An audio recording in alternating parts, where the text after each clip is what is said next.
record and I couldn't. Okay, it should be good now. Good afternoon, everyone. Today is the February 18th meeting of the Joint Capital Planning Committee. And seeing that we have a quorum, I will call the meeting to order. And my first task is to make sure everyone can hear and we can hear them. So I'll just call out the names as I see them on my screen and just indicate that all is well. Jill, Here. Andy, Here. Bridget, Here. Deb, Here. and Lee. Here. And so we're missing one member. When he joins, I'll recognize him. I'm going to turn it over to Sean. And Sean, I don't remember on the agenda whether you put, we need one person to volunteer to be the minute taker for tonight. And I will send you a simple format for it. We'll also get the recording. Sean, you can actually, there's some way that Angela gets it to me right away after the Okay. school.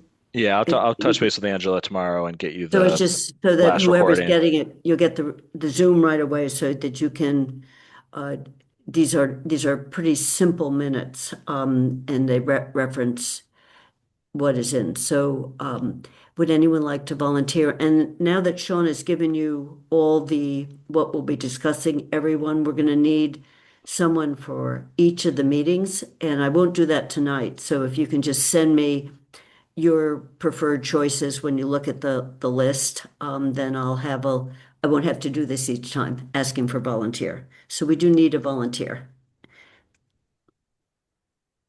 Andy volunteered. Okay, Andy is our official minute taker for tonight.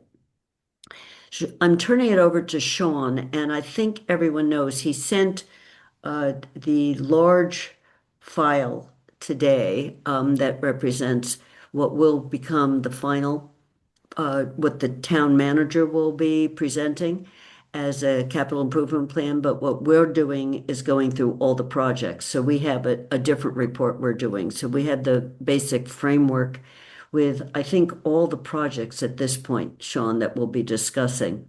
So I'm turning it over to Sean to explain what we were sent, and that came in this afternoon. The actual projects for today are all in the packet, and that's what will happen at each meeting, that in the packet, you'll get the proposed projects with a bit of a write-up on each of them. Yes, thank you, Kathy. So, plan is I'll go through the FY27 preliminary plan. So this is preliminary. It's very much a work in progress. Um, the JCPC's role is to review the projects, make recommendations. You may say you really like a project and could propose funding at a higher level. You might not like a project. You recommend that it shouldn't be in there. So this is preliminary. The recommendation that you all make, the town manager takes very seriously, and he's made changes to his plan over the years based on the feedback from the Joint Capital Planning Committee. One thing you'll notice is that the plan isn't in balance. I thought it'd be easy. It's not. It's not balanced. This year is not too bad, but especially the out years. Um, Feedback is welcome on the out years as well, while the recommendation, the appropriation is really on FY27. Feedback on out years and recommendations for out years is also important because it is a 5-year plan. One thing you'll notice as we go through this is sometimes the project write-ups that you'll see in your packets either are for different amounts than what you'll see in the plan, or maybe the project is not in the plan. So what we're giving you are all the projects that were requested. When we do our preliminary process to come up with a plan that we can afford, we make again preliminary decisions around certain amounts, what based on different priorities and discussions with department heads. Can a project wait? Can it is it ready to go? Does it need more planning and analysis? So you'll see all the projects, some of those, and I'll try to highlight them where applicable. Either they might be in the plan for a different amount, or it might not be in the plan at all. And again, your recommendations, as you hear from department heads, might be, that project should be in the plan. We can explain a little bit of our thinking why maybe something isn't in there, or it's in there for a different amount. But obviously you're welcome to make recommendations on those, and you should. So that's just a little precursor. I will start to go through the plan. So the good news is we're doing a lot with capital. There's a lot of really good projects going on or that have been recently completed. We've got the school, elementary school, which is, hopefully going to be open in September, start of school. The library is, getting, I'd say, towards the midpoint, still kind of at the early phase, but it's well underway. Recently completed the track and field at the high school, which will be a great asset going forward this spring and into the summer. So lots of other projects as well, but we have a lot of big ones that are well underway. So I won't spend time on everything because we kind of the organizational components of this because we spent time at the last meeting looking at the plan. And tonight will be the last night you hear a lot from me because the rest of these meetings will be mostly hearing from department heads and hearing about the projects that they're requesting. But I'll be at all the meetings in case you have questions or follow-up information is needed. So one of the questions I think last time was just a breakdown of the split of capital funds. So this is the breakdown currently of how funds are allocated. It's pretty typical that Public Works is the biggest slice because of the cost to replace roads and kind of the backlog of roads that need to be replaced. This does not include debt, so that can kind of skew it pretty significantly if you include debt, and it also doesn't include the regional assessment, which again can kind of skew it because the regional assessment reflects debt of the region. So if there's follow-up information or additional information related to this that might be helpful, certainly let me know. I can provide that. But this is really like the cash capital projects, the projects we would fund with cash for FY27 and what department they're part of. Sean, do you want questions as you go Yeah, along? yeah, absolutely. I think questions as we go is the best. If there's any So if people questions, want to raise their hand, I have one on this pie chart. go ahead. So my question is, you just explained what's not in it, but one of the things that is in it is about $1.5 million in grant money, well, whatever we call Chapter 90 Hmm. for roads, which is why it looks so large. Yep. And the debt that we're carrying for the new school, the debt we're carrying for the regional school, which is all one big package, and for the libraries not in here as well as the other. So a lot of what we're going to be looking at, we're only going to be looking at the available money, excluding those that they've already been Yeah. approved. So I'm just wondering, Sean, whether there's a way of doing two pie charts.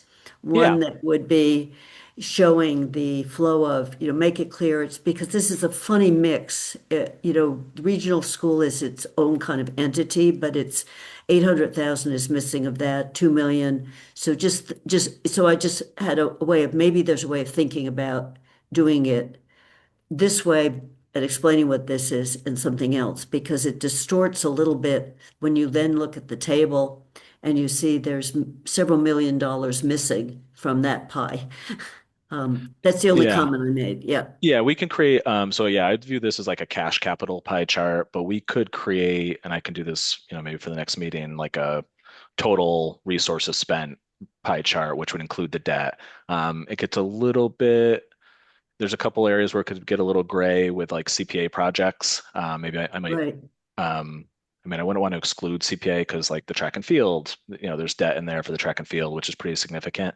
But there's some CPA projects that are like affordable housing projects. Maybe I'll give that to Dave and planning, put that under him.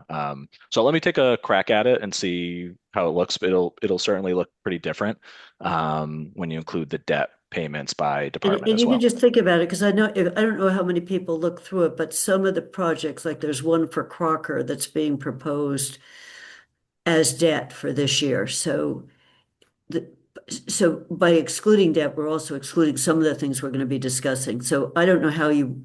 I don't even have a session on how to do it. I'm just saying that this doesn't quite get at the flow that's coming through the capital Sure. side of the plan.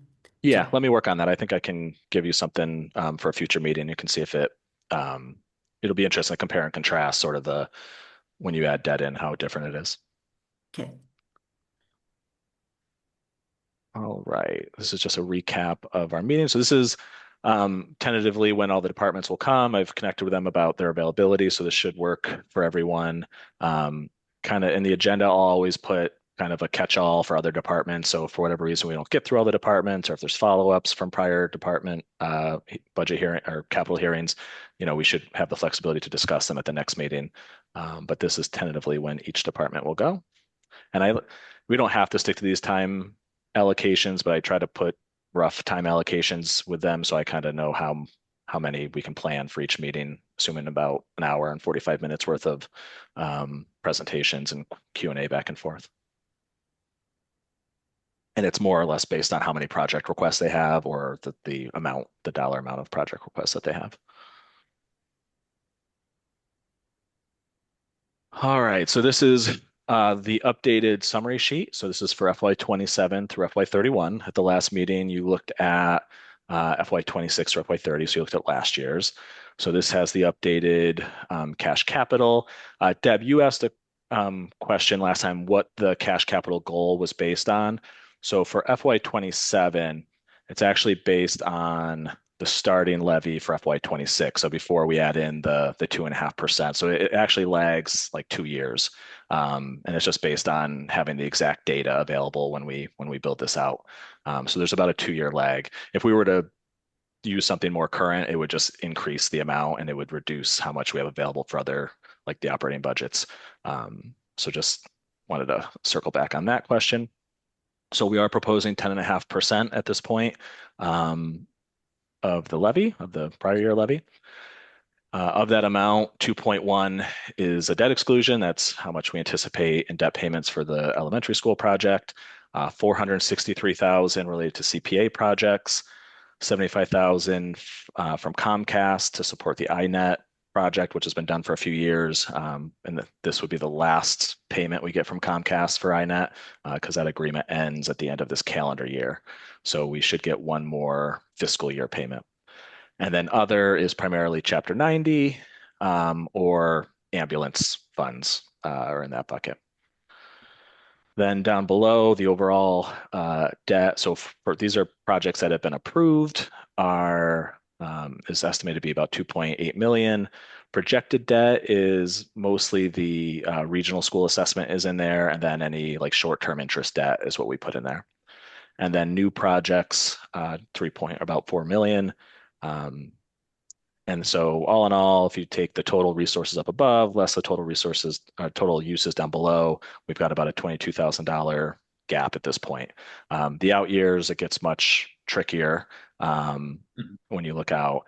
And the borrowing we're proposing for FY27 would be for like the first phase of a playground improvement project for the elementary schools at Cracker Farm, with a bigger piece coming the following year.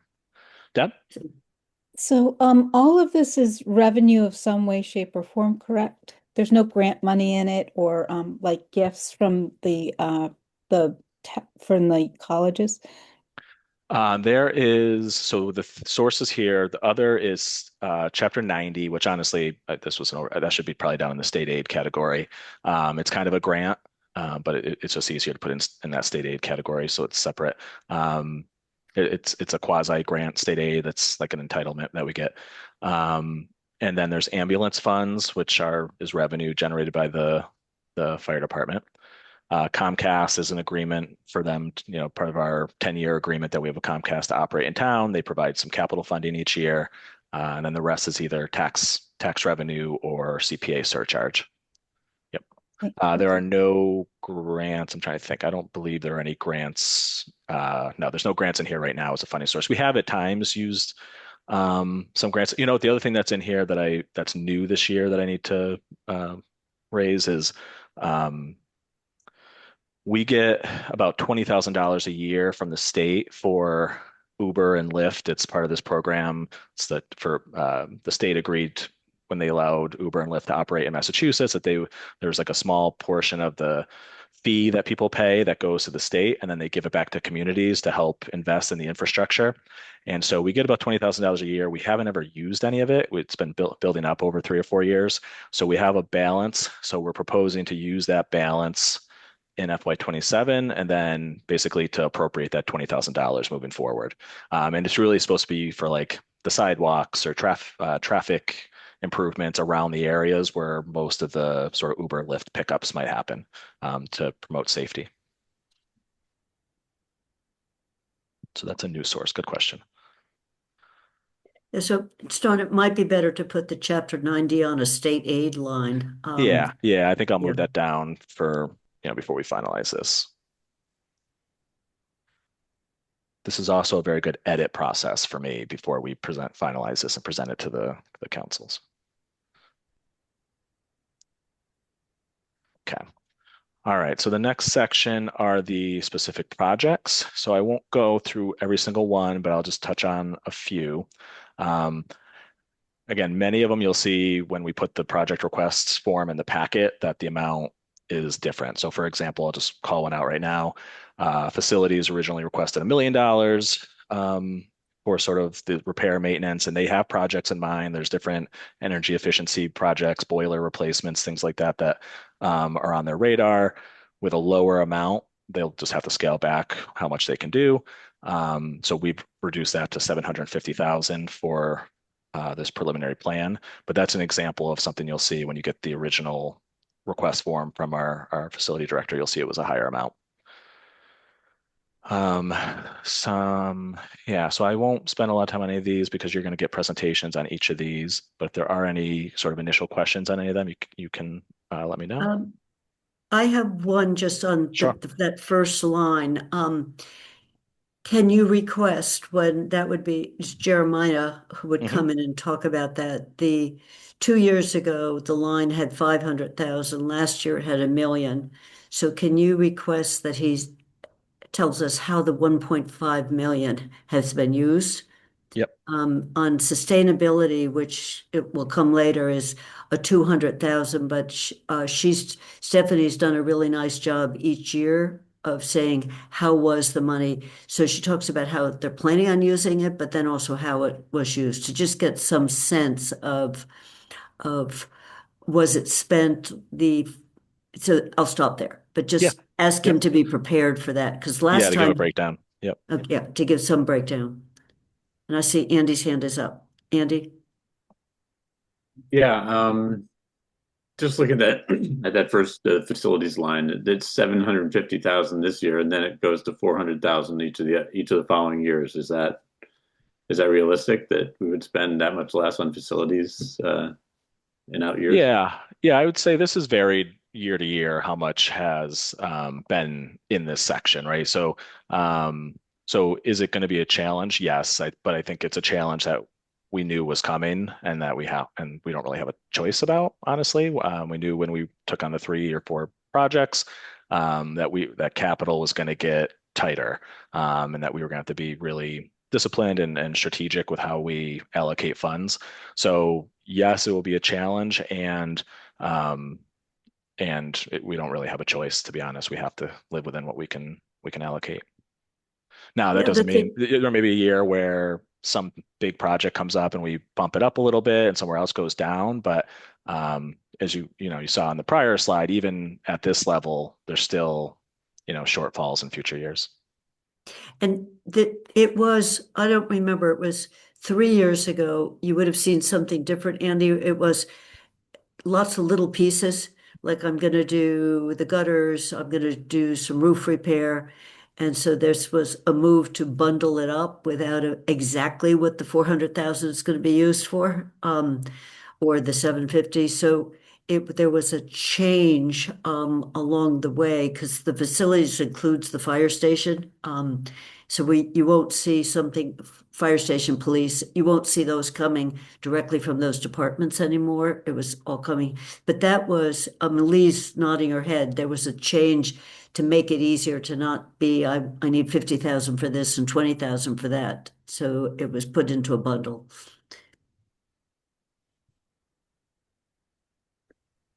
And just for clarification, are we going to hear from facilities? Is that going to be a particular report?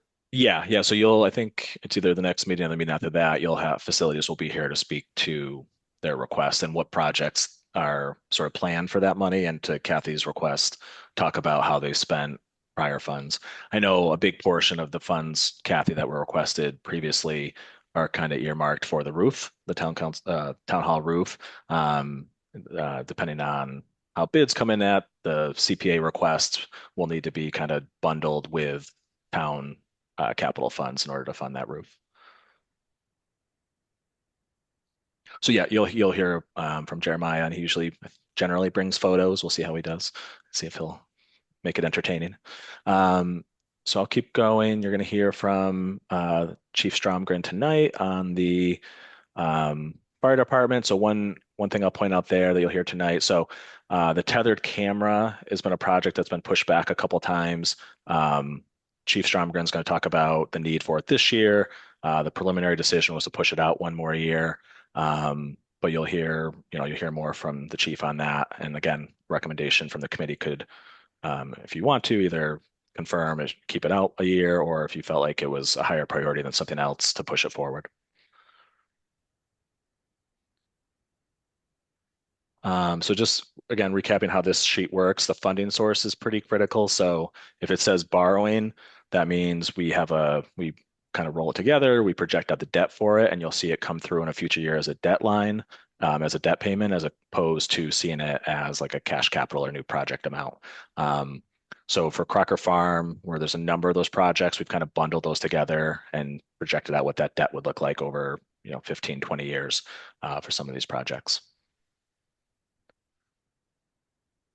And as I said last time, also keep in mind, we're trying to really be very particular about taking on new debt. So I think these projects and Crocker Farm, since that's going to be in operation for a long time, borrowing for some of these larger projects makes sense, but you'll see that generally we've reduced how much borrowing we're projecting to take on for new projects going forward. DPW, so you'll see the other, that's the Chapter 90 funding. You'll see 2 sidewalk lines. So the sidewalks around town from cash capital would be the regular amount we set aside for sidewalks. And then there's the additional amount that's coming from that transportation network money, Uber and Lyft essentially paying for it. And choosing up our balance that we've built up and then going to sort of an annual recurring amount going forward. And we have to report on that to the state every year. There's a form we have to submit.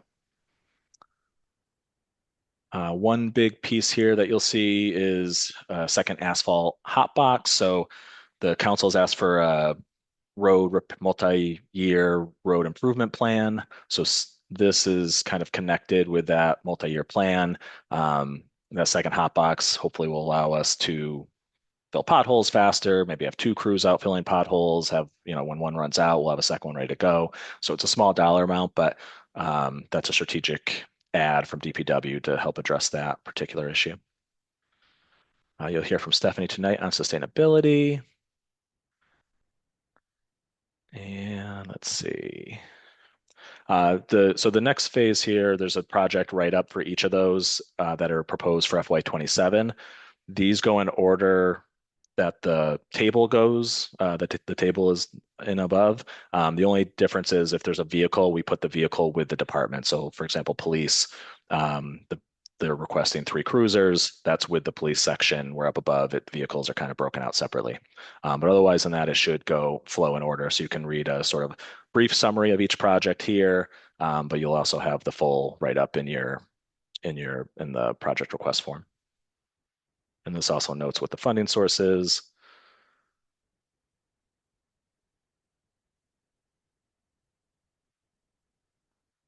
So this was removed, I think, last year, but we put it back for this year. There's a lot of projects that departments submit that are great projects, and if funding was no issue or if there were grants available, we would certainly do them. But because we do have limited funds, we don't have the ability to do them at this time. So we try to list them here, and this list may grow throughout the process, but I just want to touch on some of these. So there's several projects related to improvements of Puffer's Pond, whether it be dredging, beach repair, trail repair, putting a restroom in. There's the War Memorial bathhouse and playground. So what that represents is we have funding for War Memorial through CPA. But at least the initial estimate from DPW is that there's a little bit more needed to fully complete the sort of initial design that they've come up with. So we got to go back and forth with them to see if truly this initial funding is needed, or if there's a way to do it with the money that potentially could be appropriated if the council approves the most recent CPA request.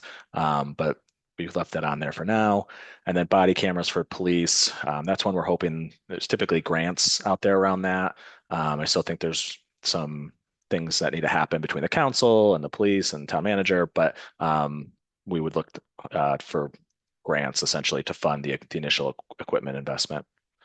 And then down below, there's been talk about intersection improvements around Fort River. That still needs a little bit more planning and analysis. There's the fire station talking about, are we going to use the capital stabilization fund to fund it outright? If not, then what's the timing and how quickly can we do it? There's a full replacement of the breathing apparatus that the firefighters use. That one, I just need to work with the chief to figure out if we have to pay for it all in 1 year, or is there a way to phase that in and purchase so many new ones each year and spread it out over more time. And then there's some requests from planning and from Cherry Hill around projects they would like to see as well. And all these, again, when the departments come, they can speak to these and give you more background on each of them. This is some information that's been updated around our asset maintenance. That was always, actually, I think it's a specific call out in the charter to provide information on each of our buildings and our vehicles and how much we spend on building maintenance. So this gives you the actual spent for FY25 and the budget for FY26. The top section here are the buildings, and then the bottom section are vehicles. Kind of continues over here. So a big question, not really a question for this committee, but a big question for FY27 will be Wildwood. You can see roughly what's spent on Wildwood for maintaining that building. And then depending on the timing of the school opening and if the school committee turns this building back, how that cost is going to be managed next year. Kathy? Yep, you're missing one building. Oh no, which one? The North Amherst Library, which is a town building, and we maintain it. So you have the old school there, but you had the North Amherst School, but you don't have, the North Amherst looked for it. So let me look into that one. And later in the inventory, you do have it as On the being, list, okay. but right now we're doing the maintenance. The town is doing the utilities and the maintenance on it. Yeah, I think that. Let me look into that. I think that might have been a change when we built the addition, when the addition was built on to that Yeah, building. there was an agreement. There was an agreement with the The library town that, would take it on, right? Okay. Yeah, we can add that. okay. I just noticed it because we have a I kind was of an gonna empty say the one. same thing. The North Amherst School is not a school. It's got a lot of other things in it, that building. And actually it doesn't have as much in it as it used to be in it, but Yeah. Yep. All right, we'll add that. Bridget? Bridget, Hey, thanks. Just a little question, but I just noticed there that fuel is up a lot in especially at Public Works, but at PD as well. And I'm wondering, we've been like trying to move to more hybrid, et cetera, and this fuel costs overall have been going down. So I'm just really curious why that line we're seeing it go up. Vehicle fuel, Bridget? Yep. Yeah. Police, we'd have to look at the trends. Honestly, I think the budget and the actual, it's hard to see what the history is, but I can get you information on historical spending on fuel for vehicle maintenance. I know PD, for example, like everything they buy now is hybrid, so I would anticipate that to have dropped over time. Fire, some of their new vehicles, they're getting anti-idling technology, which reduces their consumption. So let me get you an actual, like a 5-year trend report and see if it looks like it's going down, which I suspect it will. Oh, super. Thank you.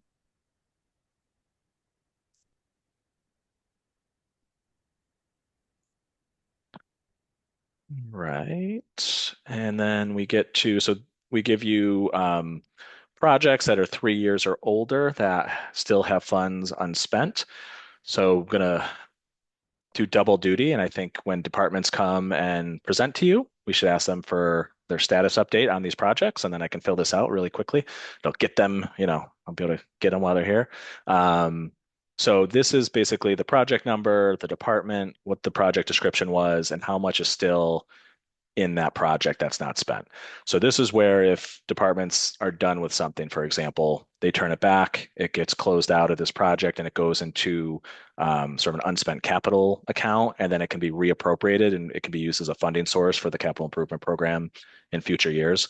So one, for example, that I've already had an initial conversation with Jeremiah is the $12,000 for the Southeast Campus roof. Depending on what's going to happen with Southeast Campus and how what's going to happen with that site, it may not make sense to invest $12,000 into the roof there. That money, once he tells me it's done, he's not going to use it, that would get closed out and come back and potentially be available for other appropriations. So we'll get a status update for each of these. Well, Uh, and Sean, on some of yeah. these, like the tennis courts at Mill River, they're done. So if there's still 25,000, and then there was something later, the gas station demolition at Montague Road, that's done. It's gone. And Yeah, there's so a we really parking just need the lot there. departments to say we're done and there's no other Okay, invoices or expenses, and then that can be closed out and this list will get much shorter. okay.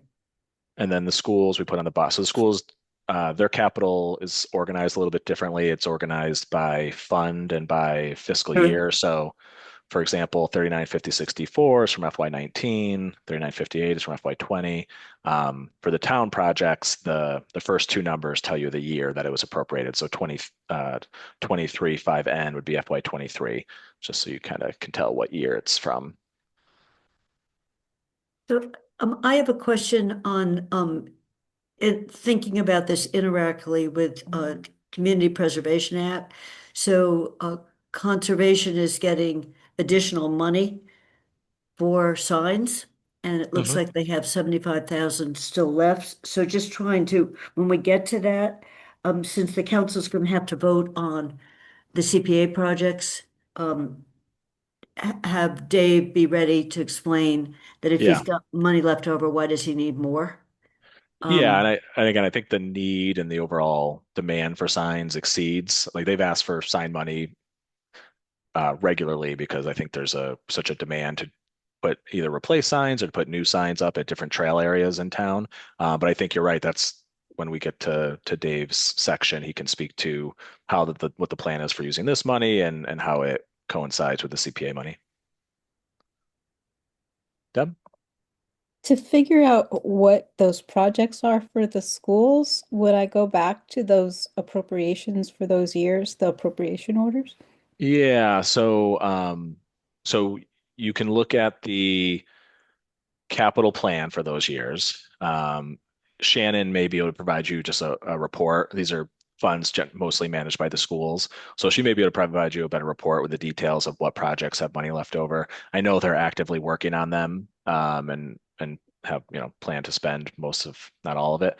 But yeah, Shannon would be able to give you a better update on that. But if Okay. you go to like the FY22 capital plan, for example, you'll see what's in the school, like the total amount that was requested by the schools, and this would be related to those projects. Councilor Brevik?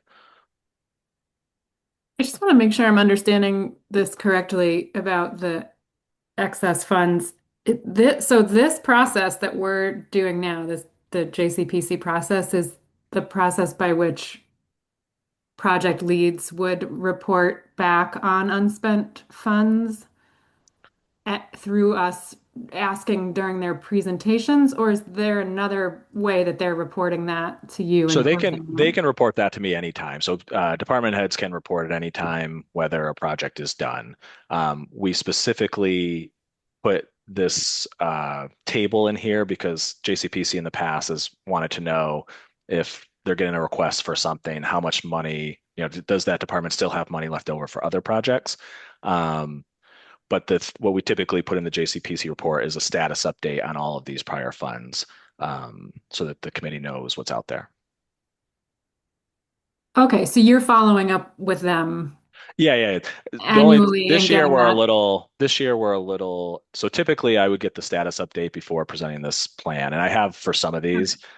This year, because of the transition, we're a little bit behind, a couple months behind just with the way things transition. So some of these status updates I wasn't able to get for tonight, but by the end of this process, we'll have status updates on all these. Okay, thank you. All right, and then the next section is our facility inventory. So this just lists all of our buildings and it gives an update on their condition and some notes on what's going on. Some of these comments and notes need to be updated, but the list of buildings should still be pretty good. This will change significantly next year when the new school comes online.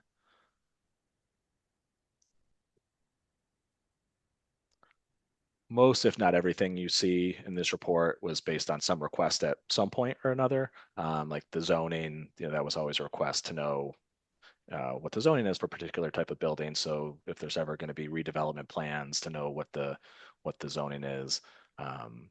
So most of this has just been iterative over time to get to where it is now.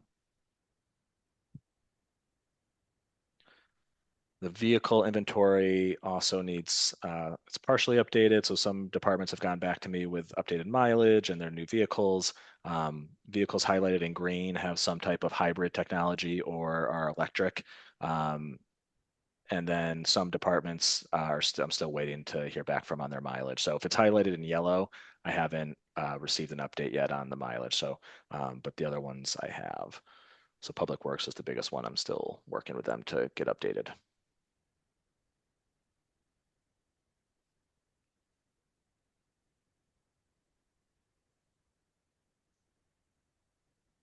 And then the last piece of the plan is the actual projected debt schedule. So this is important to understand. So this gray section at the top, these are projects that are currently approved and what either their existing debt schedule is or an anticipated debt schedule. So you have a sense of the cost of each of these projects. This is principal and interest by fiscal year. And then to know how much is remaining after 10 years. This is principal only outstanding in the out years, but you get a sense of what projects we have that really have long-term debt, primarily the library and the schools for our currently approved projects. The yellow section is the projected debt. So this is, we have on there debt for Crocker Farm, for the roof, the windows, the playground, kind of bundled into a lump of which totals to about 5.2 million if all those projects were approved. And this would be the estimated debt for that bundle of projects. Well, in reality, it'll probably shake out a little bit differently. Some might get brought a little bit sooner, but typically from the time it gets approved, it usually takes a couple years before we're actually making principal payments on it. And then there's a small amount in there, well, not small amount, but there's an amount in there for Puffer's Pond to repair the dam and the dike for 850,000 that has borrowing associated with as well. And then we always budget a little bit of sort of a bond anticipation note interest. So this is short-term borrowings that we do, and we never know exactly what the interest rate's going to be. So it's kind of a buffer for if interest rates were to come in higher, or if there's some project that starts a little earlier and we need to be able to pay the interest. That's what this is for. The blue is CPA debt.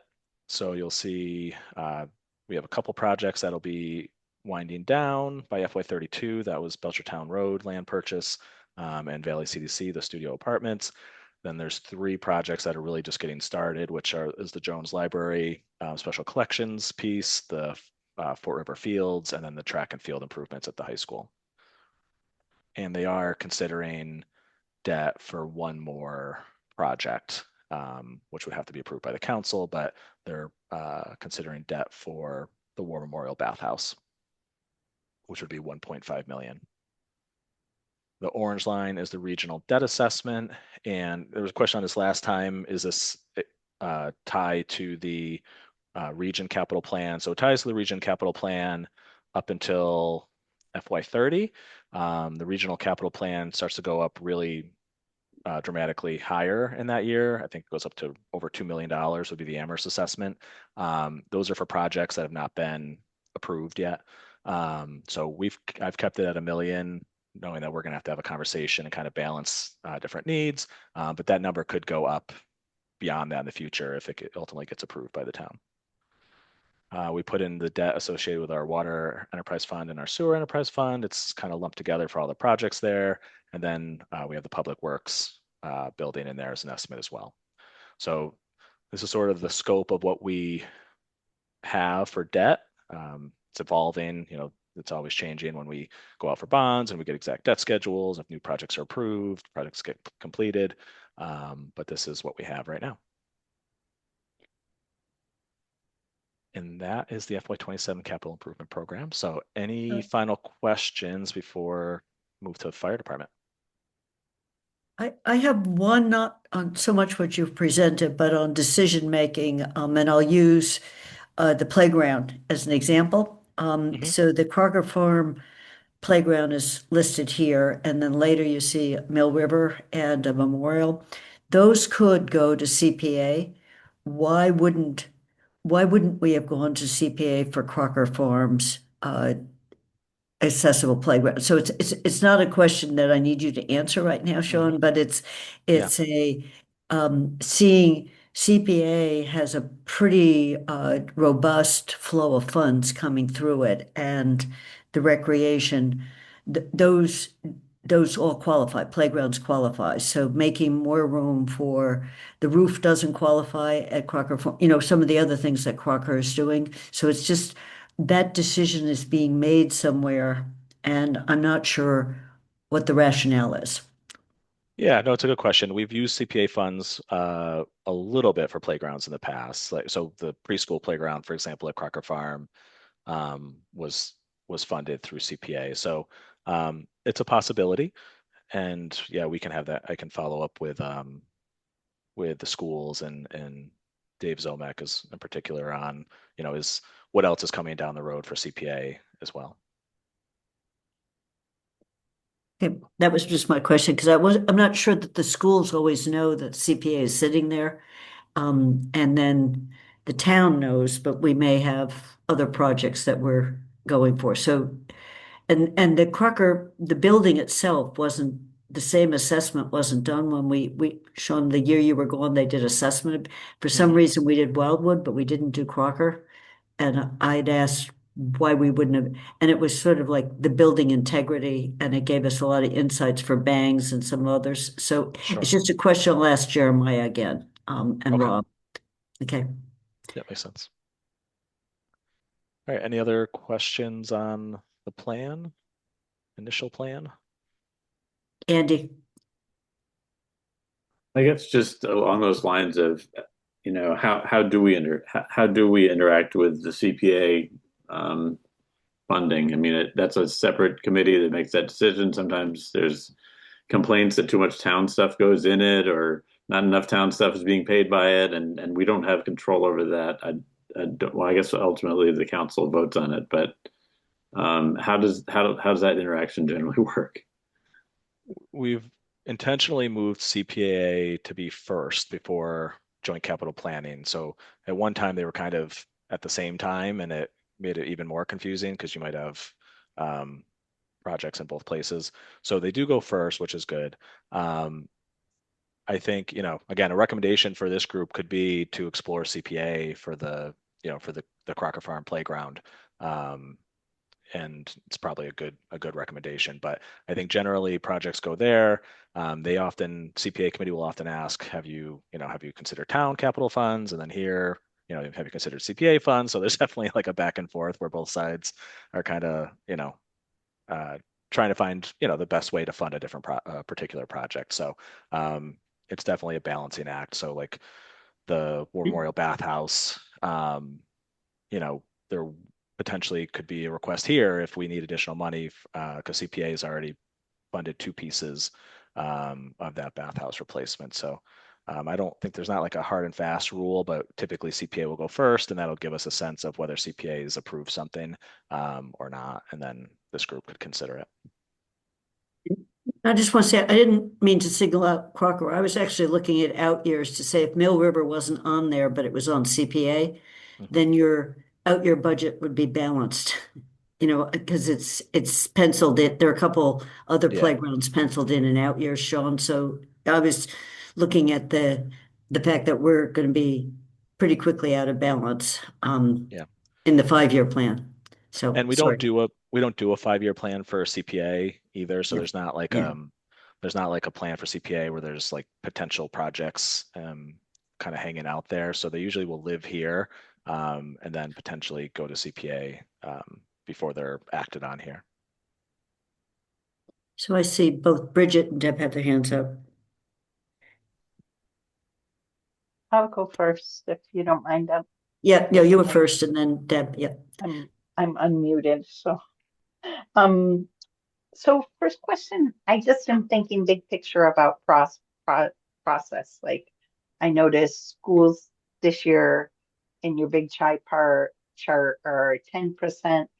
Road spending is down, but it's up from the state itself. And I'm just wondering, like, before we see this, what's the process that decides the allocation and what areas will do more or less? If it's all from the different departments just making their requests, then I notice like some are way over what you suggest or like, and I'm just, could you share a little more about the process?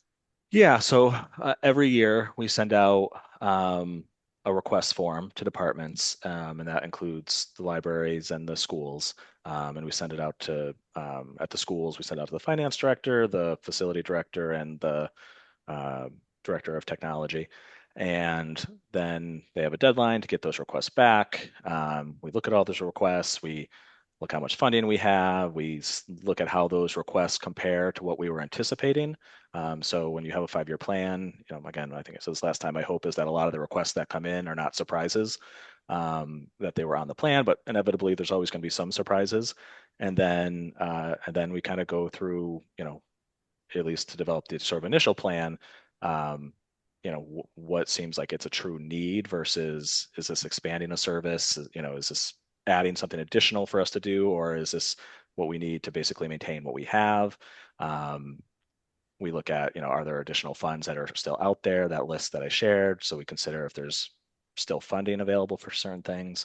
So I think to come up with a preliminary plan, it's sort of a mix of looking at all these different areas and what funding is available to see what can be funded within the allocation that we have.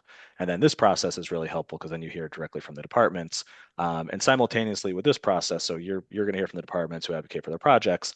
We're also having budget hearings this month with each department where we're talking about their operating budgets, but we also talk about their capital at the same time. So it all sort of comes together in March, I'd say, when this process wraps up and we've completed those budget hearings.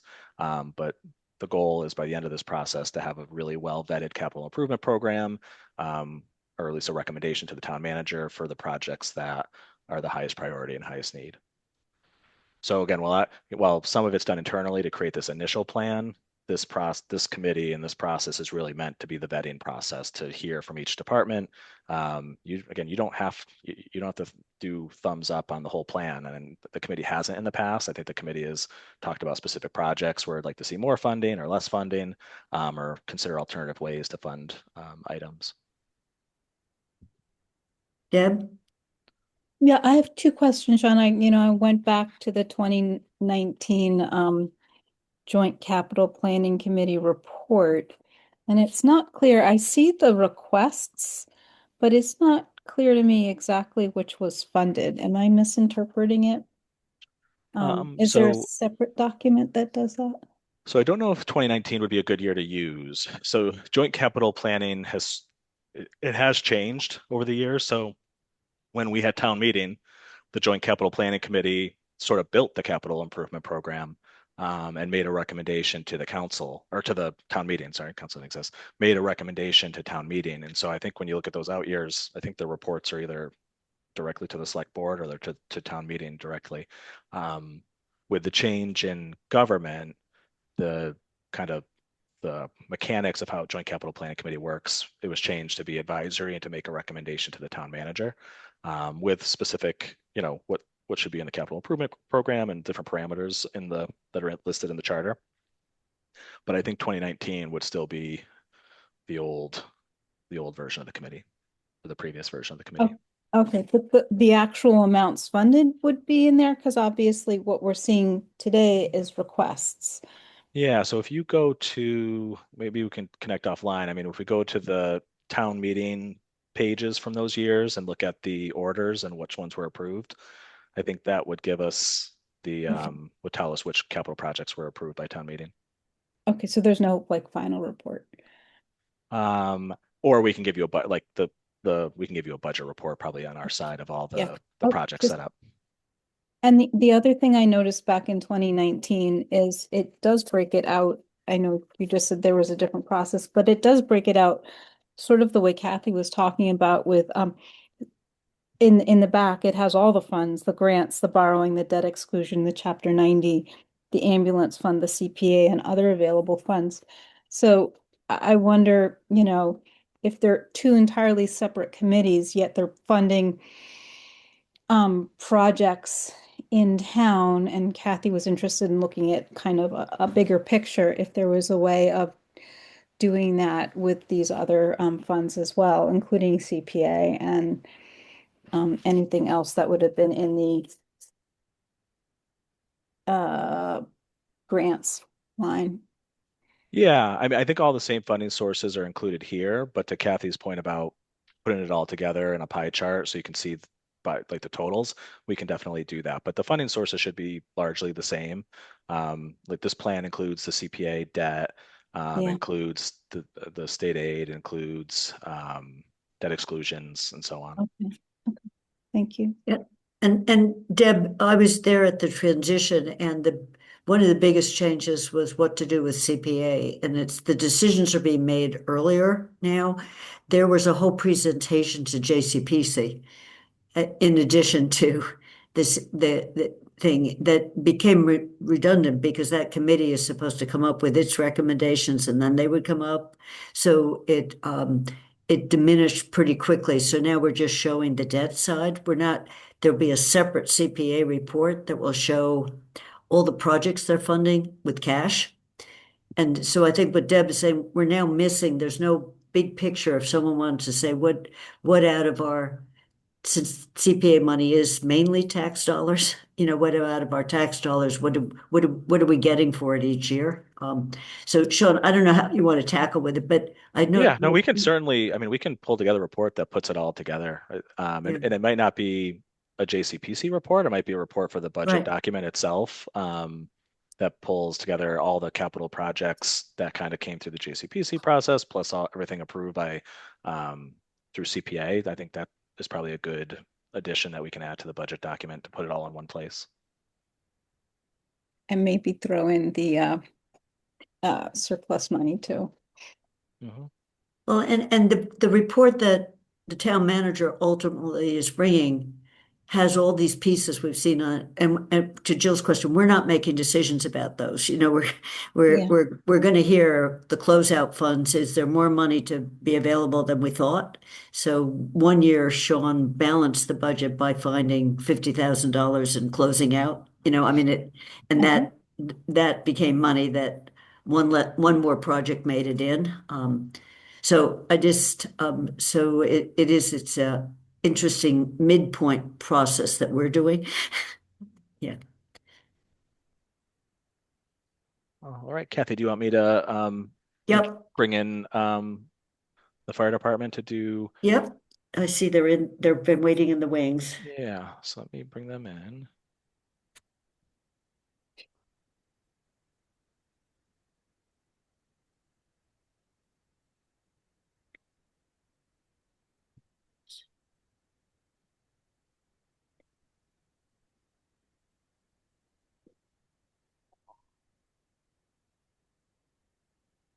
Chief Stromgren, can you hear us?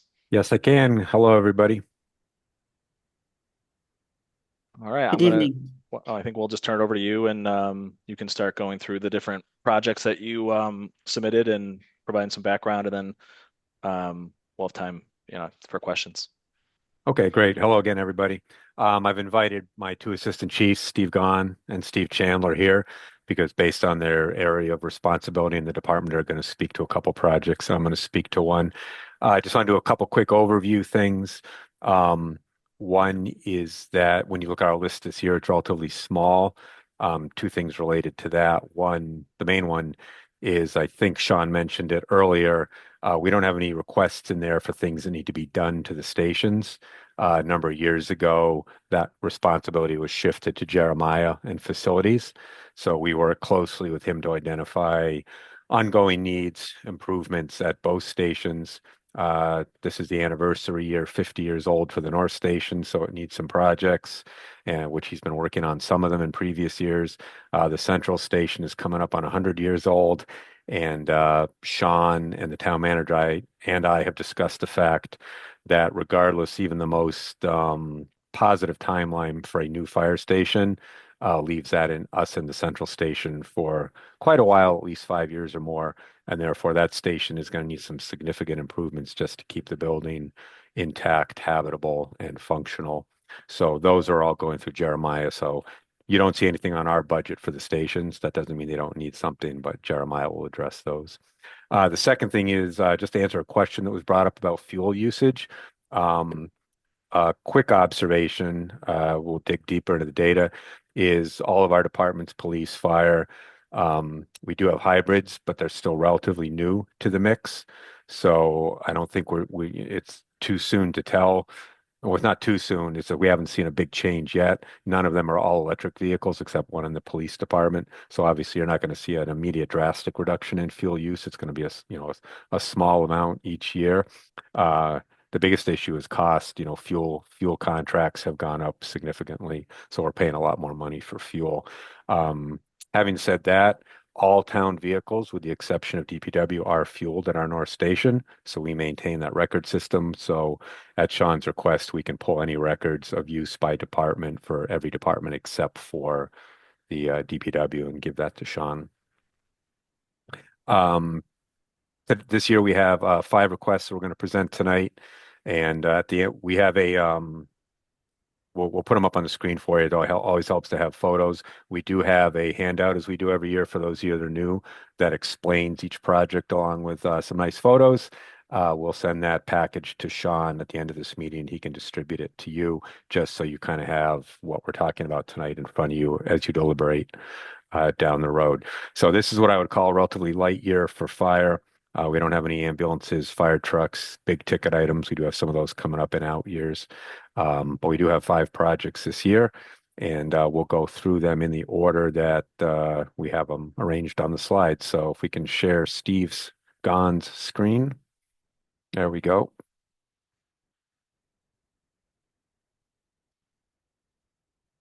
I would also add, just as an overview, we were looking at the list of unspent funds from previous capital years.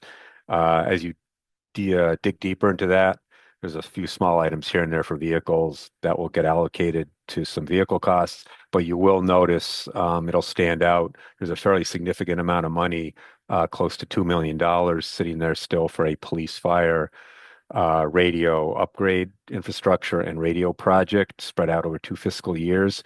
Only a very small amount of that has been spent yet. That's largely due to some procurement obstacles we ran into.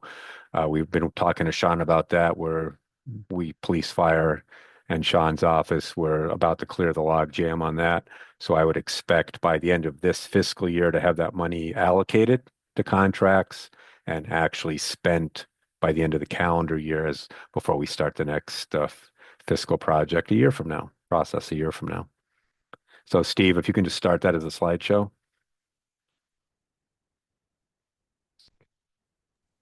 Just click on the from beginning to the far left, just so we see the full. You can't. Yeah, let me see that. Nope. All the way to the left, you should be able to click on from beginning. Yep. There you go. Can you see it? Yep. Excellent. So if you can just go to the first project, there we go. So ambulance laptops, I'll let Assistant Chief Chandler address that one. 2 of our items are recurring. This is one of them every couple years, and he'll address it.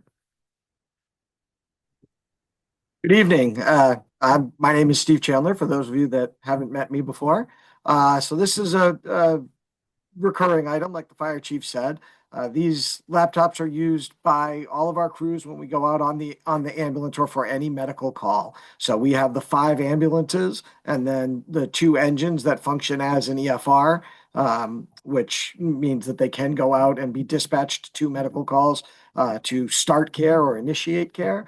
And each one of those needs a way to document that patient interaction in the medical form. We use these to then transmit that patient care report off to the hospital. We send it off to our third-party billing company, and we use the data that we collect also for our own data evaluation and management as we look at how we deploy our resources. These are not laptops that sit in bags and get used in offices. Unfortunately, they come out on ambulance calls. They come out with the engine. They're out at car accidents. They find themselves on the hood of a vehicle that has just been into an accident, or in the rain on the side of the road, because they come directly to the patient's side in many cases. So they tend to get beat up. We buy a sort of more sturdy product for that reason. Like I said, you can look at it and tell that it is not your typical laptop that you'd find in somebody's backpack for work. And this plan is worked out between us and IT on a regular replacement schedule. So we plan to replace about 3 of these a year. We have 7 in service. There's usually 1 or 2 that are in some form of repair or updating. And then 3 of them hit their end of life and end up having to be swapped out. So this number comes from our coordination with IT and their recommendation for how best to replace these and keep them serviceable.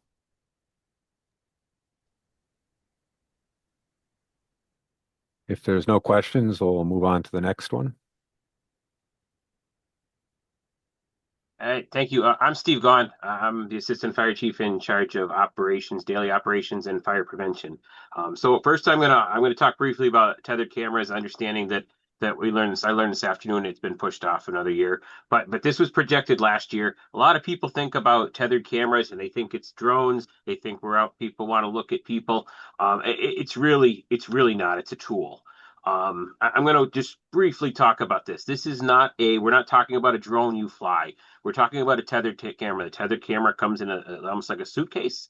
It goes upwards of 200 feet. It does not require a pilot. It basically, you can place it, you can run it up. There's a thin wire that basically power goes up, data comes down. You can control it. You can look at different views of things. It's very simple, easy to deploy, and it's easy to operate. It's almost like a set it and forget it. Our department has a drone. What we lack, well, we have an older drone, so we're having trouble sourcing parts for it. We also lack pilots. We have a drone that requires a pilot. We have a really almost like a first generation drone. It doesn't do the types of things. So I want to look at this picture. If I could take you to this picture here, we'll start in the left-hand side. That left-hand side, that's a structure in Amherst. It's on Olympia Oaks. That's a residence that had a lithium battery fire. It ran up the front of the structure and got to the back of the structure. The red points you see are fire. That's heat and fire. There's still roof intact there.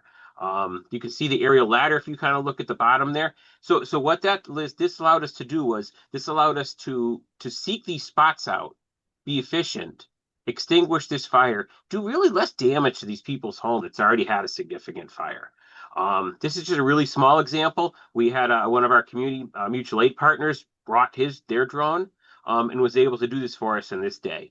Olympia Drive, obviously a much bigger magnitude fire. We had a tethered drone running that a chief from the Central Mass came with a task force. He ran his tethered drone for 10 hours constantly and gave us a huge picture of the scene, right? And that's fires, right? If we were to have a similar complex, you're looking for someone in the woods, a missing child. Again, you could put this up, seek heat. Now I take you to the top of like the 12 o'clock picture, the roof. That's actually everyday business for us. That's not an Amherst house, but that's a solar project. Regulations require that we inspect, pre-inspect, we do plan reviews, post-inspect, we do inspections of solar arrays on homes in Amherst. I will tell you that I'm only 5'8" and I have trouble seeing a solar array on the top of a nice 2-story home. And as we build beautiful homes in Amherst, we put solar on top. How do we see the top? If I brought the ladder truck and put it up in their yard, people would not be happy to have the ladder on their lawn. We do solar inspections with one person. Our prevention division is 1.5 people. I'm the half. The fire inspector is the one. And so it's a tool. We did almost 200 solar inspections in the last 18 months. So 200 solar inspections in 18 months. I would beg that 70 of them were probably two-story homes. And so we go out with our iPad and I try to balance on a dirt hill or near the neighbors, and I try to balance and take a picture. It's hard. So a tethered drone is a tool. The inspector or I would be able to go out, we'd be able to throw it up, we could take the picture, we bring it down, and we move on. It gives us great records. Then we bring us to the other pictures in this town. We have some really great events we've established in this town, right? The fireworks, which we'll probably see a banner year this year because Northampton reluctantly canceled theirs, and it will be our benefit. The Merry Maple, the block party. All of those are really big community events where we see at times thousands of people. Having a tethered drone just running to deal with a missing person, any other incident that arose, is a huge safety benefit for us. And so, in real simple, I asked the committee here to consider restoring our $40,000 project for this year. This was on last year. It costs less. I can tell you it's probably going to cost more. And we think about smart dollars and the amount of times that we would use this and deploy this on regular business, prevention business, department business, pre-planning of structures. It could go a long ways. So, and I would just add on just to, especially since there's a lot of new people on the committee. If everybody's probably aware the town does have a surveillance policy. If anybody's concerned about that, as Assistant Chief Gahn said, we do already have a drone in the fire department. We've had it for about 4 years. So we have a drone. We have years of using it. We obviously have a policy that was vetted and approved. And it was brought before the town council by Chief Nelson, I'm going to say about 3-4 years ago, and obviously approved. So this is nothing new to the town in terms of having drone technology. We're already using it. I believe there's another department that has it. The difference here is this is as Assistant Chief Gahn said, tethered. So there's only 4 of us. I'm one of them that has a drone pilot license in the department. It's fairly cumbersome to get. We can get some more people trained. But the reality is when there's a fire, I don't have time to fly a drone, and most of other people don't either. Tethered drone, any one of our members of the department could open the box, hit go, put it up in the air, and then we have either the footage right there on the device, or for something like Blarney or the other events, it can be fed to an EOC, a command post at Town Hall, our Emergency Operations Center, and it can be viewed there. So really a multi-purpose tool. That would not replace our drone, but about 3/4 of what we would use a drone for these days could be done with the tethered camera. And if there's no questions there, we'll move on to protective gear. Protective This is clothing. protective gear. This is another recurring item. Again, for the new members of the committee, and then I'll let Assistant Chief Gahn talk about it. We established this a number of years ago, a set $50,000 a year to replace gear as he'll describe. We knocked it back to $20,000 last year because we had received a grant that it's done a wholesale replacement for the department. But you'll see in a second the cost as we hire new members and again do replacements for damaged equipment. We're requesting again the full $50,000 this year. But Steve, before you go, Sean, it looks like somebody has a question. Yeah, it looks like Oh, I'm Jill sorry. said, Kathy, yep. it's okay. Sorry, so sorry. I just had a very quick question on the last piece. And just because you at the end mentioned Blarney, I'm just wondering what that use is, if you're talking about crowd control, or could you elaborate more on what Absolutely. So I don't know. event-based use you would use those for? So I think that in any of these events, whether it be fireworks, the Merry Maple, the block party, Blarney, a lot of times it's just to see. So if somebody says, I'm over here, so we try to dress our staff in yellow in colors they can pick out of the crowd. But if they say, I'm over here, we can look at it, we can see where they are, we can get more staff to them. So medical emergencies. We had a critical medical emergency at the block party this past year. We've had lost children a number of years. The Blarney, it's straightforward. We get a drone. We borrow a drone. We have the Department of Fire Service bring a drone. What's it allow us? Let's see the whole picture. So if I have an incident and I have staff on the north side, I need to get resources to them. I can look at a path to get resources to them. If I have staff on the north side, I can see to the extent of the problem they have. In terms of an EMS staff, I'm talking the extent of the problem and how to get them out or how to get them help. And it basically gives us like almost like an eye in the sky to help us look at our people, to direct our staff. Similar with a couch on fire. We hate to say we sometimes see a couch on fire. The Super Bowl, we saw some small fires down at the university, not on the town property, but we saw some. And let's just pick them out, right? We can identify things real fast and mitigate them and render things safe. And I would add at the last year's Blarney, we had we had a regular drone from Department of Fire Services flying and feeding the image to the Emergency Operations Center. We had a very disturbing incident that fortunately was rectified. We had a crowd surge. We had people being crushed in a corner. That was clearly visible on the drone that was there, and we directed resources in there. We actually ended up using the jaws of life to cut fencing down because of that problem, to release the pressure and let people out. So a scary situation. And again, having that eye in the sky gives us the ability to pick that up and react more quickly than just taking reports on the ground. Thank you. All right. Move to protective clothing here. So this is protective clothing, as the chief said, this is a recurring thing. It comes up.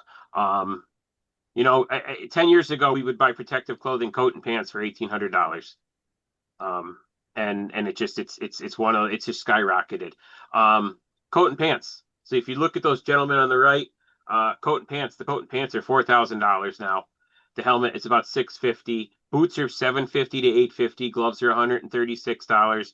Just looked about an hour ago. Hoods are $120.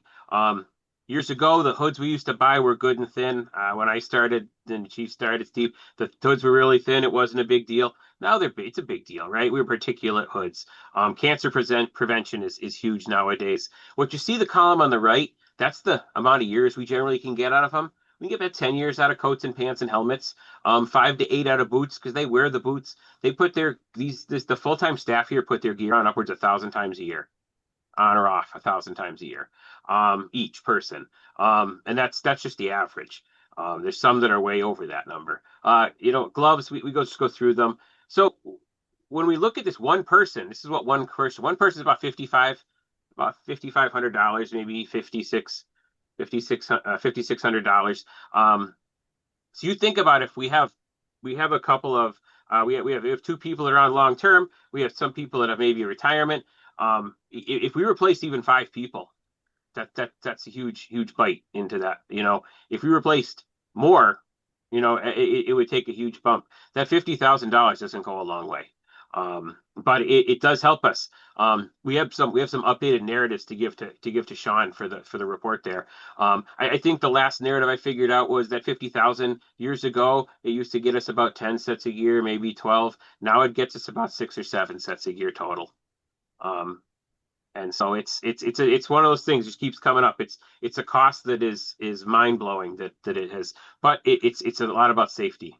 Just a hand. Deb? Hi, can you do that again with the sets per year? Because I didn't. So we have 90 to 100 firefighters, varying on the number of student force members we have. In call force, we have between 90 and 100 firefighters. If you take I did the numbers earlier, and it's in the narrative. I think it's like somewhere around 7 sets a year. Within that $50,000 I could get a year. But everyone we hire, it's a regulation says we have to have them sized. Everyone gets gear that's sized to them. So every full-time firefighter we hire here, they get measured just like a tailor, and they get gear that has to get sized to them within their first year of employment. And so every new person, every time we replace someone, every new person, it's $55,000 to $6,000. So then I guess what I'm understanding is that some of that 50,000 is for new people into the department and some is to Yes, replace all the of existing equipment. reality, almost all of it is into new gear. Okay, I'm not seeing the 50,000 then. I'm seeing 35,000. But I know If we only had a couple, we could see 9. I could see. I don't know how many. In reality, there's the chances that we get up. There's also replacement, right? We have to replace some gear. So for 100 people, 90, right? Every year, if it goes 10 years, we have to start replacing some stuff because we can't. We were lucky enough to get a $300,000 grant a couple of years ago, and we bought 76 sets of gear. So there is some replacement of others of existing gear too. I'm just trying to divide the total in by the individual sets, and I'm not coming up with the same Yeah, amount. it comes out to like 8, Steve. I don't think it's a little over 8. I don't think it's 8? dramatic. Okay, yeah. But I think to Steve's point, like when you look at the old articles, there's not, I'm trying to say, I don't think there's anything on there for protective gear because they spend this money pretty routinely. Yeah. I think The again, other- the narrative that we're going to share through Sean to you it has what Steve just described in the narrative, so you'll get that to look over. Thank you. I would also add that another industry best practice is that all full-time firefighters are supposed to have 2 sets of gear. If I come in for the beginning of my shift and I start working and we do a fire and then I bring it back and I wash my gear, I can't bring that gear to another fire, right? It takes time for it to wash and clean and dry and all of those things. So I'm supposed to have an in-date set and an in-date backup set. We are closer than we used to be to that, but we are definitely not there. And, replacing these sets of gear as they start to wear down and trying to get someone into another set as they hit their 5-year mark so that they have one that is appropriate as their backup. All of these things factor into trying to rotate, all of the career force and all of the call force through gear and make sure that they're wearing stuff that is going to protect them, that is within date, that is going to be safe, and that we're doing our due diligence for our cancer prevention, that we're keeping them in clean gear and we're not exposing people unnecessarily to things they shouldn't be.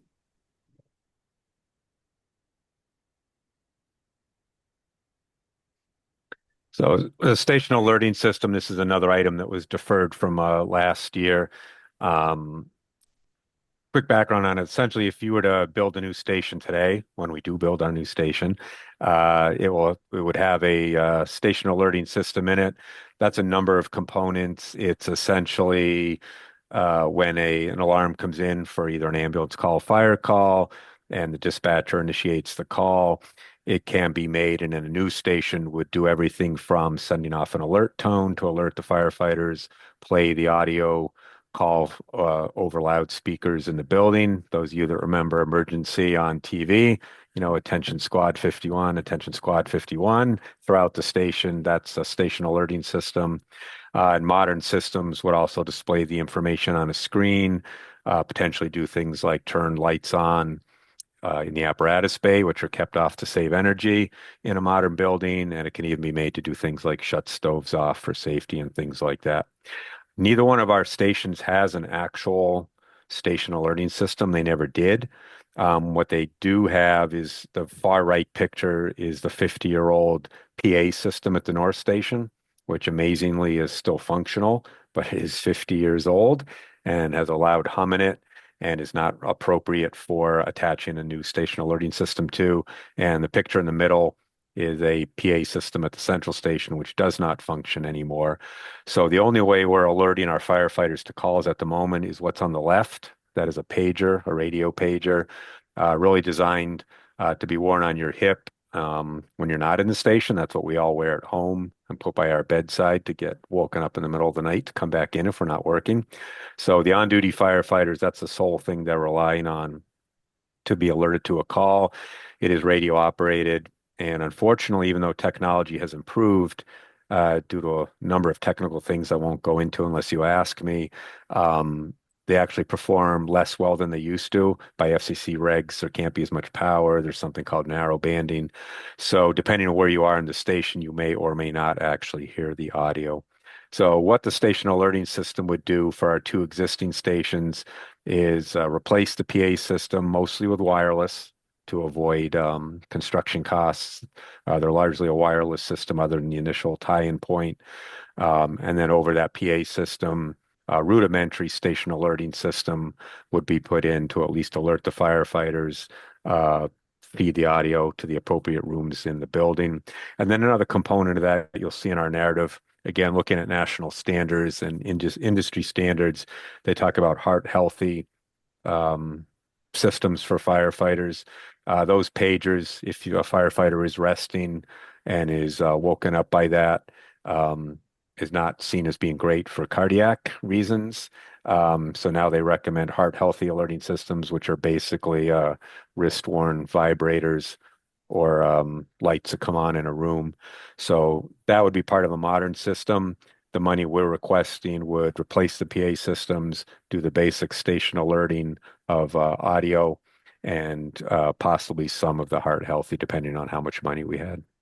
In And both again, stations. this is to do both stations, yes.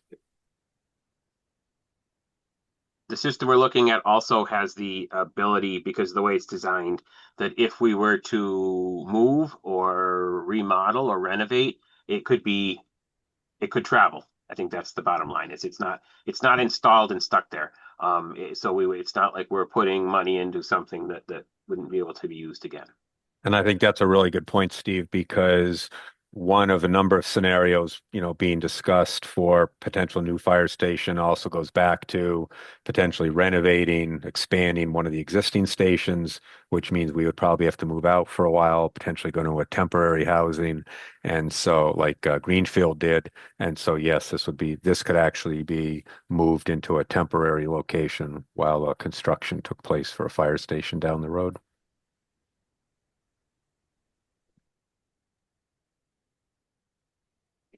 All right. And our last item. Steve, I think there was a question first Oh, for I'm sorry. Kathy. Deb. My Deb, apologies. sorry, Deb, I didn't see your hand. No, I just put it up. Is there a capacity? Is there like if you said you could relocate it, is there a limit to the size? So if you went to a much bigger station, would it No. still be able to transfer? No, in fact, so we've done a lot of research on this because it is important. This is a big step for a department and the town. This is actually very much an expandable system. What we are actually putting in is really the core, right? That's actually what it's called, is the core. We're putting in the core, and then it runs off Ethernet. And so it's expandable. So we go to somewhere else. You could literally take all the parts and you could make it bigger. You could add speakers to rooms. You could add alerting to rooms. You could add monitors. It has a lot of ability, which is one of the reasons that we looked at this type of system. So we got solid. These are solid quotes. It's not just a pie in the sky. It's a solid quote, but it absolutely is expandable. And we had actually attempted to potentially get a grant for this a year ago. So we actually had this spec'd out down to each device. Unfortunately, we weren't successful in the grant, but we have worked with the vendor to get a plan specifically for our stations and then the appropriate cost, as Steve just said. Forgive my ignorance, but are the stations wired for Ethernet? They are, fortunately. Pretty much all our town buildings, definitely our fire stations, are on the town network and do have Ethernet mostly throughout the building. The IT department might have to run some here and there, but that would actually be done internally, probably not part of this 82,000. And they're fantastic people. The IT department is fantastic people. They are very good to us. They're good to this town. All right, now to our last item. A fire prevention vehicle. So I think the important thing, one of the first questions you want to know is why do we need a new fire prevention vehicle? Because we already have one. This is a 2009 Escape. In fact, this was on Sean's list, and it was green on the Sean's list. But I will tell you absolutely on the fiscal side, this would be red on Sean's list because the 2009 Escape was a real first generation hybrid vehicle. Most recently, it would not stop at the fuel pumps at the North Station and kept going. But because of the design and the type of vehicle and the way it was built, things like that have to go to the Ford dealership, and it probably costs us close to $2,000. Some would beg the value of the vehicle is not $2,000. We've replaced the rear window 3 times. It's a great vehicle. It was good to the town. It was good to the department, but it's really served its purpose. And I feel like when we put more money into it, we're putting bad money, good money into bad. And so we brought this project last year because we've seen it deteriorate. You can see in the photo on the left, there's some rot and stuff around the wheel wells. And our goal is a hybrid pickup truck. E-vehicles, a completely e-vehicle was our initial goal. But when working with Jeremiah and the facilities, we came to a quick understanding that the infrastructure, the electrical infrastructure at the North Fire Station would need probably $750,000 worth of work to allow us to put an EV station hookup in. Well, that's absolutely not happening, right? So it's a hybrid. We're looking at a hybrid. It's actually an F-150 hybrid is what we would look at. The reason is because the fire prevention, there are tools that the fire inspector would use. Those things like a small step ladder, some poles, things like that. There's a lot of construction that goes on in this town, so it has to be able to get in and out of the construction sites. And we also have a huge amount of community outreach that goes on. I would say 10 years ago, our community outreach was probably at 10%. Today, we're probably at 110% of what it was. So we are out there. We bring a 6-foot table, we bring chairs, we're at community events, we do trunk or treats, we do all these other outreach things, and so we need a vehicle to be able to do that. The fire inspector is a Monday to Friday job, Monday to Friday, every week. This vehicle with the fire inspector will be used Monday to Friday, every week, short of holidays. But then it'll probably be used on the off days by staff that are on duty in the evenings for public outreach. Fire and ice this weekend, it would be that kind of vehicle we would be able to bring. We want a pickup truck with a cap on it, so you can access things and keep things out of the elements. That's what we're looking at. This is 17 years old, so I think we've seen a pretty good life for a fire prevention vehicle. Our fire prevention does 1,000 inspections a year, between the 1.5 of us and a couple of captains on the line. So it's a busy division. There's construction jobs all over this town. There's building jobs. There's solar. It's an active vehicle. This one isn't used a lot because it's not wholeheartedly reliable, which is why we bring it to you, right? We bring it to you because in overall fiscally, this car is in the red, even though it's green on Sean's list. And it's just we appreciate the consideration of this vehicle, understanding there's a lot of vehicles, a lot of things in front of this committee, but we could use the inspector could use the proper vehicle to do his job, and the department could use the proper vehicle, and this could go to a better life, I think, somewhere. Any questions on the vehicle? I'm not seeing any. Excellent. And people, if there are questions you have later, we can send them to Sean and he'll get answers for them. So after we get these presentations. We've got a PDF that's a couple of pages that has the narratives updated, which the chief will get to you and Sean and answer questions. And these charts will go in our packet too, now that we have them. Deb? I'm sorry to be a pest, but I always have questions in life. So we just got a hybrid and I was looking into pickups. We didn't buy one because it didn't seem like they had the best service record. Is there a balance between hybrids and it just seems like it's an emerging technology and it's not clear how the drive to be green is balanced by how up to date the technology is for the sustainability of the vehicle. So I'll just chime in quickly on that. On the one hand, it is, I mentioned earlier, new to the department. This vehicle obviously got in 2009. We didn't get another hybrid vehicle till 2022 or 3, I think. Having said that, I personally have a Ford F-150 pickup hybrid. It's a year and a half old now, and I have not had any issues with it. I don't put probably as many miles on it as our department vehicle would get. Both we have been running Explorers and the police department's been running Explorers. Off the top of my head, we have not seen maintenance issues. I mean, they are newer vehicles, so you're inherently going to see less. We certainly haven't seen anything specific to the hybrid portion of it. So we're fairly confident it's going to be a maintenance savings for us, not an increase.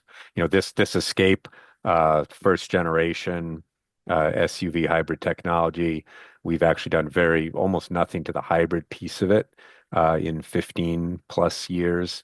So I think that's a pretty good track record. Obviously, the technology has improved. Thank you. I would also just quick sidebar. Again, for those of you that are new to JCPC, it doesn't really apply to this vehicle because it's a whole vehicle.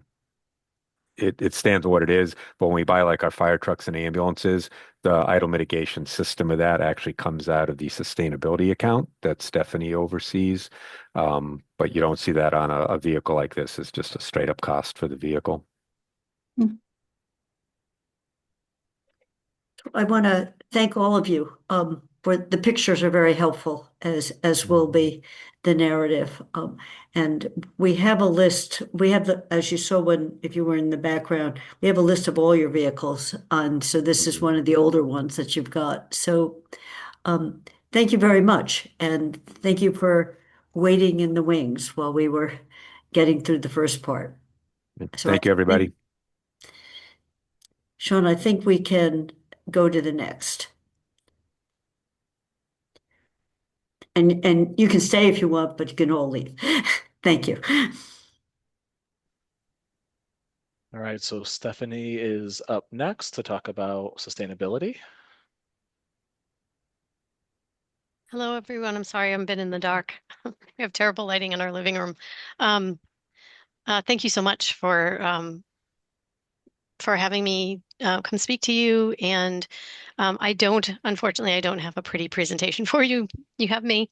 And I will just sort of give you an overview that sustainability budget is kind of different than other departments' budgets because I interact with a lot of the other departments as referenced by Chief Strongman. I'm supporting a lot of the work that other departments do, as well as just what we try to do with the municipal buildings. So in 2021, we released a climate action, adaptation, and resilience plan that addressed carbon emissions in the town.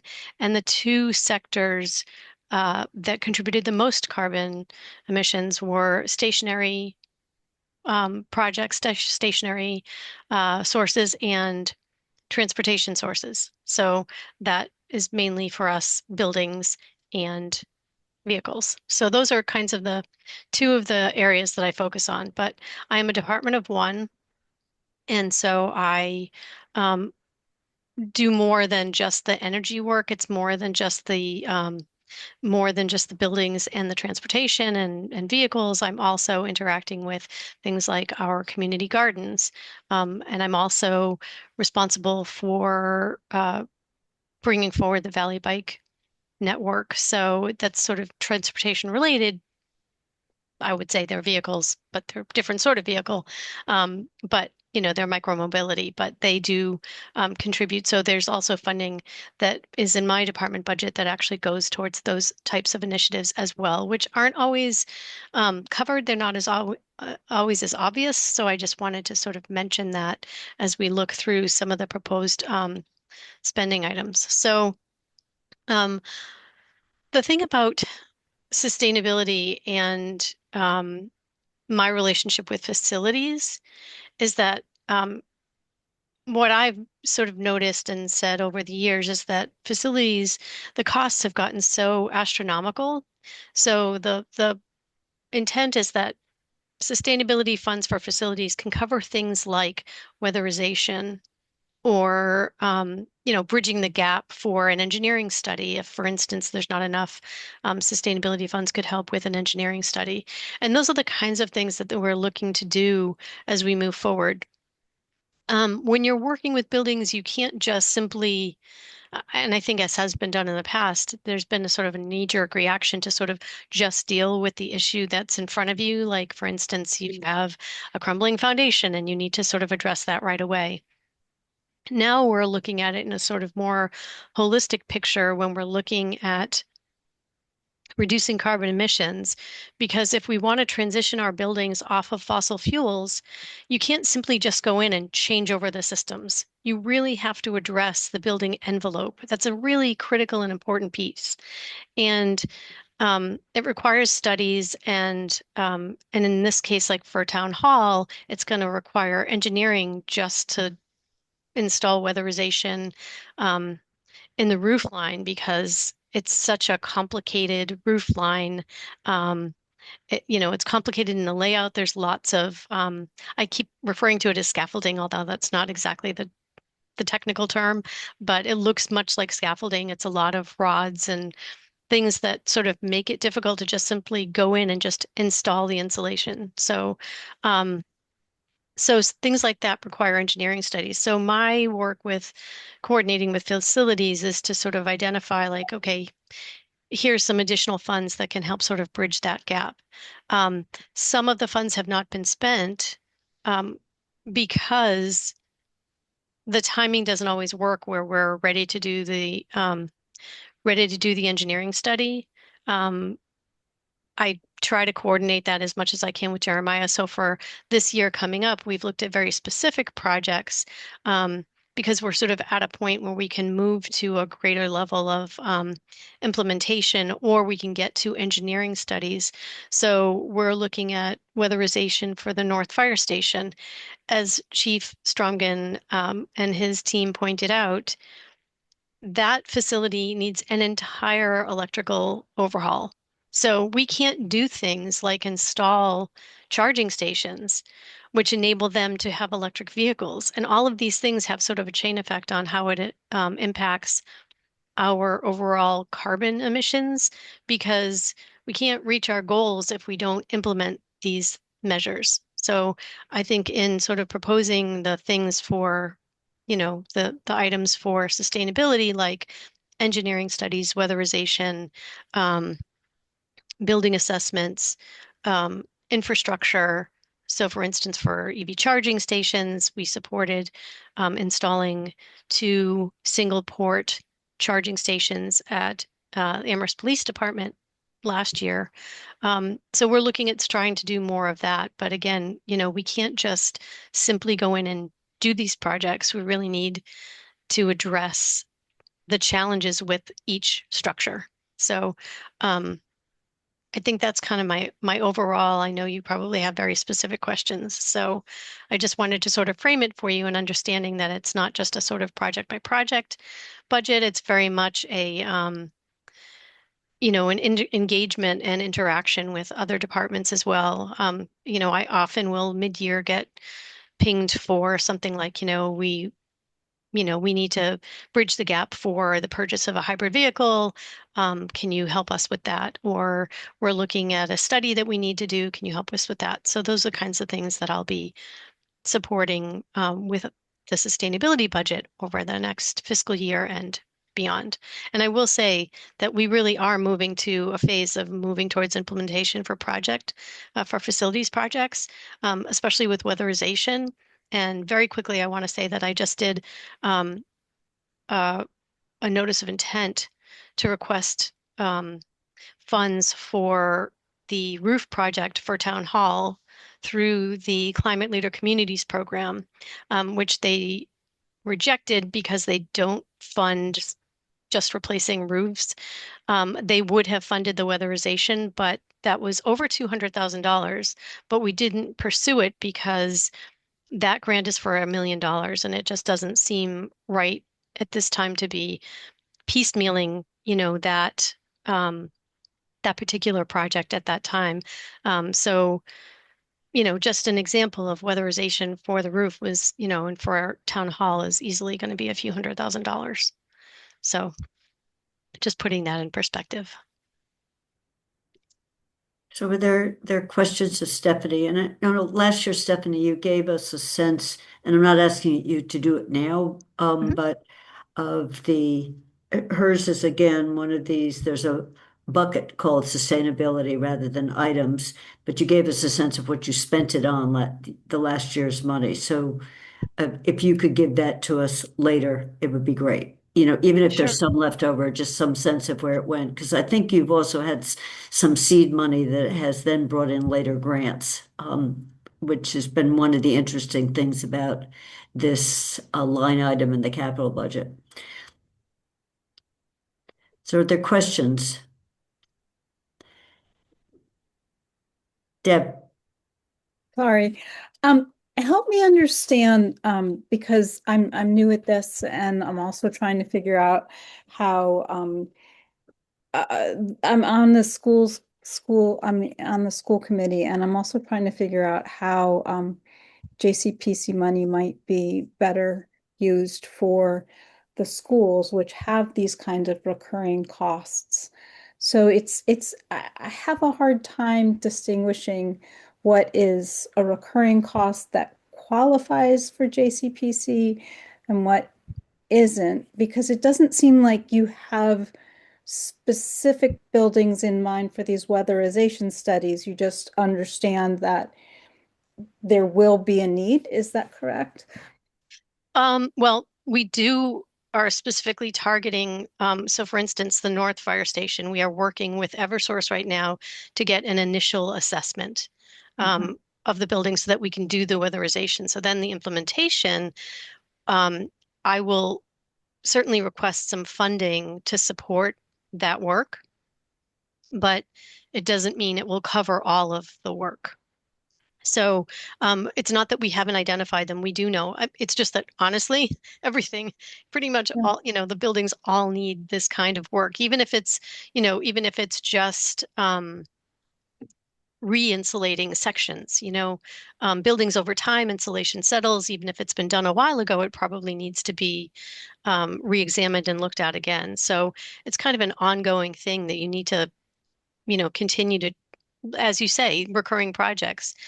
Weatherization isn't something you just install once and forget about. Over time, you need to go back and look and address, what's needed. There may be gaps, there may be settling with insulation. So you want to address those things in order to increase the efficiency of the building's operations. Can I add to that real quick, Kathy?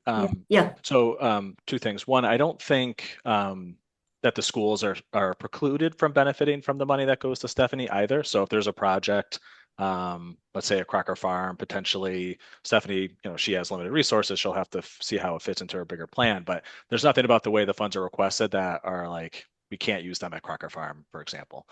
And then the second thing I'll say is that there are similar funds like this, not exactly like this bucket, but we do put recurring sort of capital need funds for the schools that they don't necessarily know exactly what they're going to use them for at this minute, but they know every year that there's repair needs that come up. So if you look at the school section, you'll see recurring amounts for energy management upgrades, for furniture, for building improvements, right? It's a little bit different scale because there's fewer buildings and we have a new building coming online. So hopefully that'll reduce the demand for some of that. But it's not like this is just a town thing and there's never been sort of recurring funds for schools. I think both, we've had a similar model for both. So then back to Stephanie. So you have a weatherization project that you do the analysis for, and then you come back the following year and ask for the weatherization in addition to more weatherization studies for future projects. So it's a staged project, a staged series of. So again, because these are buckets, we don't necessarily specify which building each time. The idea is that when we have when we have a need for weatherization, the idea is that we have the funds available to then install the weatherization or to have the study done for doing that work, or to have a building assessment done. We do as much as possible. I always work very closely with the utilities, specifically Eversource.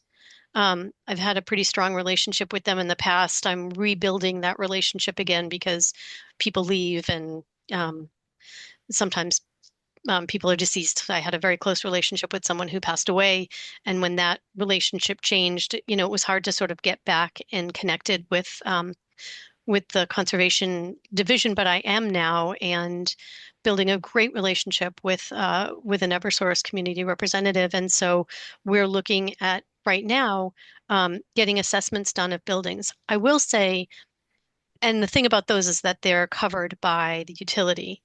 So initial assessments are done, but that doesn't mean it's not an engineering study. It's just sort of the initial look to help identify what the things are that you may need to do. And then you may need to then have a follow-up engineering study, which they don't specifically cover the full cost for. Also, when we're at the mercy of some of these consultants who work for the utilities, they don't always get us they don't always follow up with the reporting or get it to us in a timely fashion that allows us to apply for funding. So, you know, we try to use that as much, you know, to defray costs to the town as much as possible. But even doing that, there's still going to be some additional funding that we need to provide for the projects. And I'm also finding that some of the programming that used to 100% cover costs are less apt to do so now. There's, you know, sort of an expectation that communities will contribute financially more than they have in the past. Can I say one more thing, Kathy, too? Yeah. This request was reduced, so that the original request was for 250,000. It was reduced to 200,000. And this, you know, these funds were put in place specifically in response to the council's climate action goals. So prior to those goals, there really was no funding source for sustainability improvements. It was sort of project by project. We didn't have money for plans. There wasn't a way to sort of take advantage of things when they were being done if you didn't have funding already available for it. So these funds, in some ways, it's like opportunity. You know, if another department is doing something, they might not have the funding to do it in the most sustainable fashion. And that's where Stephanie steps in and can add funding to that project. So the ladder truck, for example, Stephanie added funding to the ladder truck. She added funding to the pumper truck. She works very closely with Jeremiah and facilities when they're looking at heating system replacements and how they're going to handle that. So, you know, there's certain kind of planning. There's a planning component to this. There's sort of like this community engagement piece, and then there's just this like having funds ready for when these projects come up so that we can do it in the most sustainable fashion.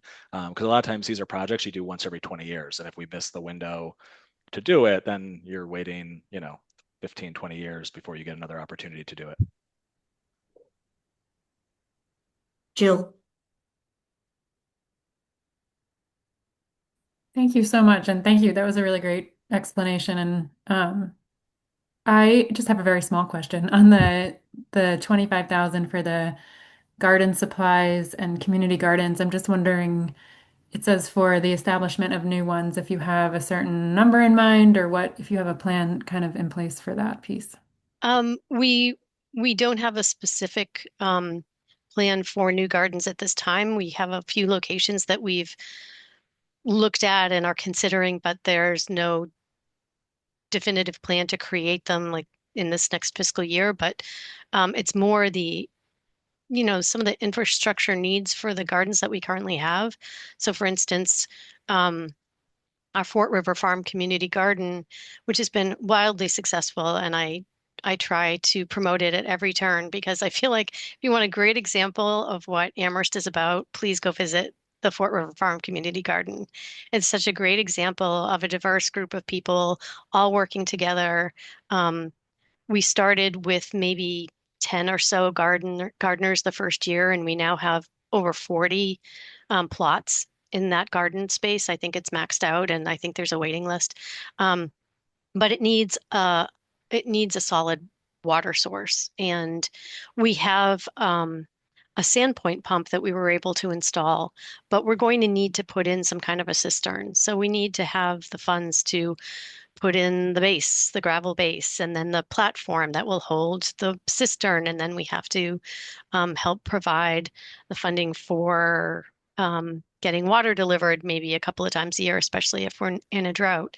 And this is a garden that supports people in housing complexes, nearby housing complexes. And I know that several are families that garden plots, and they do rely on this as, you know, an additional food source. It's not just pleasure gardening. For some it is. I won't say that everyone is, but, you know, there is a good substantial number of people who really do rely on what they grow as an additional food source. So, you know, that's something that I feel like sometimes gets lost, and why I always try to sort of bring that up. And I'm glad you asked that question, Jill. So if there are no additional questions, I think what might be helpful, Stephanie, again, or Sean, if it's easy. I know some of what Stephanie has had in the past has, because she had the money, other grants came into the town and they were pretty diverse. And so it just giving us some sense of that. The idling for when engines go off with the idling devices. So it's been a kind of a creative thing of like, who would have even known that technology existed? And then we got the grant to cover the costs. So I want to thank you, because I think as a one-person department, you managed to spread yourself across a universe of town sites. So thank you very much, Thank Stephanie. you. So we've got I have to open it up for public comments, and I know there is another meeting starting at 7, so I'm kind of conscious of the time. So I want to see if there are any other committee comments before I open it for public comments. And we do have we have 2 attendees. So if there are no committee comments right now, I will say we are open for public comments if anyone would like to make any. Raise your hand. I don't see any hands go up. We do have 2 people in the public. So these documents, the other thing I think I mentioned already, but everything we just saw from our fire team, our ambulance and fire team, will get put into the packet so we can look at them again with the narrative. And Sean, I know when Jeremiah comes in, he usually comes in with a chart show. So sometimes it's if we could get those before, sometimes it's useful too, but at least going back to reference them, so we will have them. And I think that's it. So thank you for pulling the whole package together, Sean, and telling us what's the preview of what's coming each week. So I think we're adjourned, and I'm supposed to go around the room to make sure we've officially adjourned. So I make a motion to adjourn. Second. And now I will ask for a vote. Jill? Yes. Kathy's a yes. Andy? Yes. Deb? Yes. And Lee? Yes. And people saw Bridget had already said she had to leave early. So we are adjourned at whatever time, 6:55. 6:54. Thank you very much, everyone. Good night.